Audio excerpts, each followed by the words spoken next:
আমাৰ ৰচিতনা খেল প্ৰতিযোগিতা অনুষ্ঠিত হৈ আছে আৰু বিশেষকৈ ইয়াতে আমি দেখিবলৈ পাইছোঁ বহু কেইগৰাকী আচলতে মহিলাই ইয়াতে অংশগ্ৰহণ কৰিছে আৰু লগতে খুব এটা ইণ্টাৰেষ্টিং আৰু আপোনালোকে চাওক দেখা পাব ভালদৰে লক্ষ্য কৰিব কিদৰে আচলতে তেওঁলোকে বল দি কিনে নিজৰ আচলতে বল প্ৰতি প্ৰদৰ্শন কৰিছে গতিকে চাওক তেওঁলোকে সম্পূৰ্ণকৈ জিকি গ'ল নয়ন দা আছে আমাৰ লগত আৰু ইফালে তেওঁলোকে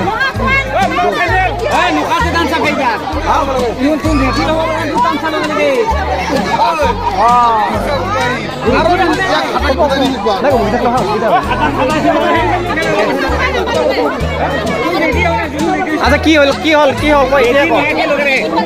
ৰেডি হোৱা নাছিল আচ্ছা ৰেডি নোহোৱাকৈ খেলাখন চলাই নিছে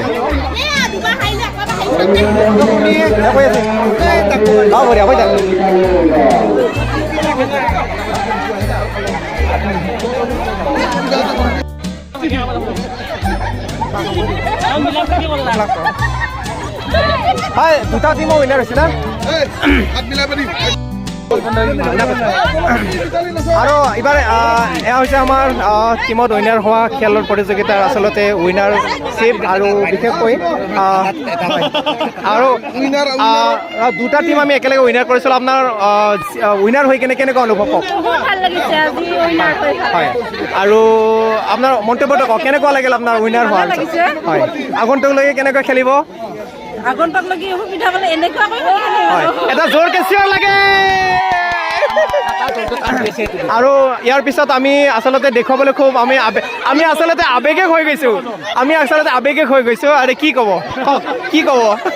বহুত হেপী মানে হয় মানে হয় কি ক'ব বাইদেউ কওক দুৰ্ভাগ্য আমি আচলতে দেখি কিনে খুব আৱেগিক হৈছোঁ আচলতে হয় এটা জোৰকে চিঞৰ লাগে আমি দেখিছোঁ আৰু দেখুৱাইছোঁ এয়া ৰচিতনা খেল প্ৰতিযোগিতাত অংশগ্ৰহণ কৰা প্ৰতিগৰাকী আচলতে ব্যক্তিয়ে ইয়াতে সঁহাৰি জনাইছে আমাৰ পেহী আছে পেহী কি ক'ব কেনেকুৱা লাগিল হয়